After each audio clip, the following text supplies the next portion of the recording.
안녕하세요. 알아두면 쓸데있는 법률 잡학사전 정재민입니다. 자, 오늘은요, 알베르 까뮈의 소설 이방인에 대해서 이야기를 해보려고 합니다. 까뮈의 모국인 프랑스에서 어린 왕자 다음으로 많이 팔린 책이 바로 이방인일 정도로 대중적 인기도 큰 소설입니다. 소설은 우리나라에서도 굉장히 유명한 소설이죠. 근데 이 소설이 무슨 말을 하고 있는지에 대해서는 여러 해석이 있는 것 같고요.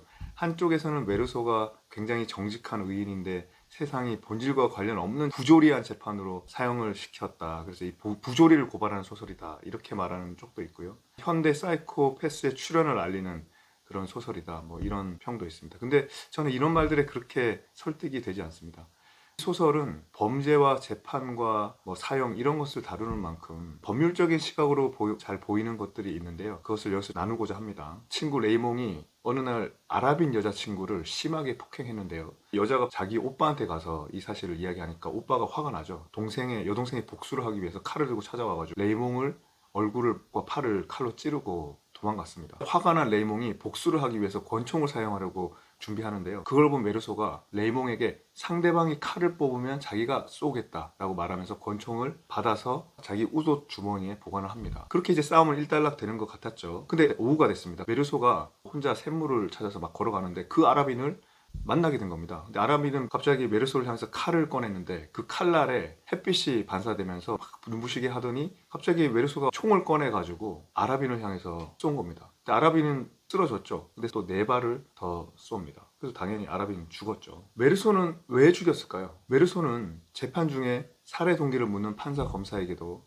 태양 때문에 죽였다는 말만 계속합니다. 이 말을 듣고 수긍할 사람이 어디 있습니까? 근데 문학적으로는요, 바로 이것이 현대소설의 특징이자 가치를 보여주는 부분입니다. 기존의 고전 소설들은요, 주인공이 살인을 저지를 수밖에 없었던 이유를 작품 전체를 통해서 설득 있게 설명합니다. 그걸 통해서 독자들은 주인공이 범죄자임에도 불구하고 그 주인공에게 공감과 연민을 느끼고 감동을 받게 되는 겁니다. 근데 현대소설은 굉장히 낯설고 읽는 사람이나 보는 사람을 불편하게 만듭니다. 가령 노벨 문학상을 받은 사무엘 베게트의 고도를 기다리며라는 희곡이 있는데요. 두 명의 등장인물이 나와서 50년 동안 고도를 기다린다고 하는데 고도가 누군지 왜 기다리는지는 끝날 때까지 가르쳐 주지를 않습니다. 사실 우리가 사는 인생도 좀 그렇잖아요. 옷 입고 머리하고 돈 벌고 굉장히 지엽적인 것까지 신경을 많이 쓰고 살지만 정작 우리가 왜 사는가 같은 묵직한 질문에는 답을 갖지 못하고 사는 경우가 많습니다. 메르소는 사이코패스일까요? 메르소가 사이코패스라다라고 설명하는 서평들도 있습니다. 근데 저는 메르소가 사이코패스나 소시오패스는 아니라고 생각합니다. 사이코패스나 소시오패스의 가장 특징적인 부분은 자기 이익을 위해서 아무런 죄책감도 없이 터무니없는 거짓말까지도 하면서 사람을 조종하려고 하는데 핵심이 있는 겁니다. 근데 메르소는 지나치게 솔직한 사람입니다. 여자친구가 결혼할 거라고 물으니까 결혼은 중요한 게 아니지만 네가 하자면 한다고 말하거나 자기 운명을 가를 수 있는 판사가 메르소에게 신을 믿으라고 하니까 거부합니다. 그러니까 메르소가 사회화가 덜 된 사람은 맞지만 타인을 조정하거나 재미로 타인을 괴롭히거나 거짓말을 막 해대는 사이코패스의 특징을 가지고 있는 것은 아닌 겁니다. 제가 보기에 메르소의 남들과 구분되는 심리적 특징은 자기가 자기 감정을 잘 헤아리지 못하는 겁니다. 자기가 뭘 좋아하는지, 자기 자신에게 뭐가 필요하는지 그걸 잘 모릅니다. 급기야 자기가 왜 살인을 저질렀는지도 모르고 죽이잖아요. 그죠? 그래서 이 이방인 일부 메르소의 독백에 있는 문장들은 논리적인 관계를 설명하는 접속사를 사용하지 않습니다. 시간과 장소도 구체적으로 특정되지 않습니다. 왜냐하면 메르소의 내면이 그러니까요. 이거는 재판 과정을 묘사하는 2부에서 인과관계 표현하는 접속사가 자주 사용되는 것과 대조를 이루는 겁니다. 그러나 메르소 본인이 스스로의 감정을 잘 헤아리지 못해서 자기가 왜 죽인지 이유를 설명할 수 없다 뿐이지 법률가의 시각에서 이 정황을 보면 살인 동기를 꽤 설명할 수 있다고 생각합니다. 저는 가장 직접적인 원인은 살해당한 아랍인이 먼저 메르소를 향해서 칼을 꺼낸 부분입니다. 도발한 거죠. 게다가 그 사람은 바로 직전에 메르소 친구 레이몽의 얼굴을 찌른 사람입니다. 그러면 메르소는 정당 방위를 위해서 마침 권총이 있기 때문에 그거를 이제 사용했다고 볼 수 있는 거죠. 물론 흔히 하는 법이론 분석에 따르면 칼을 든 사람을 향해서 칼보다 센 총을 쏘는 거는 지나치게 과한 거라서 정당 방위를 인정하기 어렵다. 그래서 과잉 방위로 인정돼서 형량이 감경될 수 있을 뿐이다라고 말할 겁니다. 그러나 총이 칼보다 위력적이라고 해서 무조건 과잉 방위다, 정당 방위가 안 된다. 저는 그렇게 생각하지 않습니다. 칼이나 총이나 다 무섭죠. 총칼이 다 나온 상황에서 뭐가 더 위협적인지 따져가지고 아, 저 사람은 칼을 들었구나. 난 총을 들었네. 아, 그럼 총을 놓고 칼을 들고 이런 게 상식적일까요?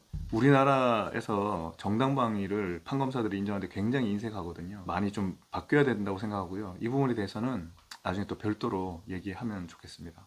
근데 사실 설명할 수 없는 지점이 있습니다. 상대가 쓰러지고도 의식을 잃고도 그 사람에게 4발의 총을 더 쏜 거, 이거는 과잉 방위가 아닌가 이렇게 말할 수도 있고요. 물론 이 사람이 한 발에 딱 죽어버렸다면 시체한테 쏜 거기 때문에 살인은 아니고 시체를 훼손하는 그런 행위로 판단될 수도 있죠. 네, 그러니까 아랍인이 언제 죽었냐? 첫 번째 총을 맞고 즉사를 했냐? 아니면은 4발, 5발을 맞고 비로소 죽었냐 하는 점도 실제 이런 사건이 문제가 되면 치열하게 다투는 쟁점입니다. 그러면 메르소는 왜 굳이 쓰러진 사람에게 4발의 총을 더 쏘았을까요? 메르소는 자신을 괴롭히던 태양을 엄마의 장례식에서 치르던 그날과 똑같은 태양이라고 규정을 합니다. 그리고 아랍인을 향해 총을 쏜 직후에는 그 태양을 떨쳐버렸다라고 합니다.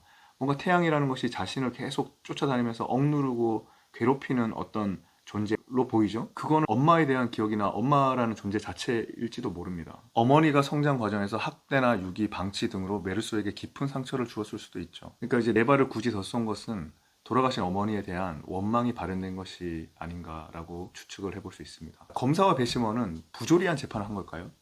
서평행을 보면 흔히 이 소설의 검사, 판사, 배심원이 엄마 장례식 때 메르소가 울었는지 안 울었는지, 시신을 왜 안 보았는지, 왜 장례식에서 밀크 커피를 마셨는지, 왜 여자친구를 만나서 코미디 영화를 보았는지와 같이 사건의 본질과 동떨어진 것을 중시하면서 결국 사형에 처했다, 부조리다, 이렇게 설명하는 경우도 꽤 있습니다. 근데 저는 그거는 아니라고 생각합니다. 이 법률적인 관점에서 이 살인사건의 쟁점은 메르소가 우발적으로 죽였냐 계획적으로 죽였냐 이겁니다. 우발범이면 상대적으로 경미한 처벌을 받겠죠. 특히 이 시절에는 프랑스가 알제리를 식민 지배하고 있었기 때문에 프랑스 사람이 아랍인을 죽인 것만으로는 그냥 몇 달 교도소에 복역하면 금방 풀려날 정도로 중한 범죄가 아니었다고 합니다. 일제강점기 때 일본이 조선인을 죽인 거 같은 거죠. 명성황후를 시해한 일본 사람들도 금세 풀려났잖아요. 이 소설의 검사는 메르소가 우발범이 아니라 계획범이라는 것을 입증하려고 메르소가 이미 친구한테 총을 건네받고 있었고 총알을 한 발이 아니라 4발이나 쏘았다, 뭐 이런 것들을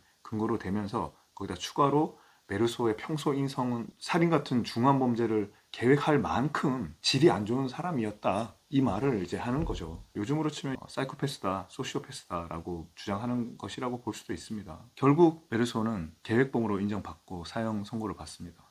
근데 사형 선고를 받고 수감 생활을 하는 짧은 기간 동안 메르소는 완전히 다른 사람이 됩니다.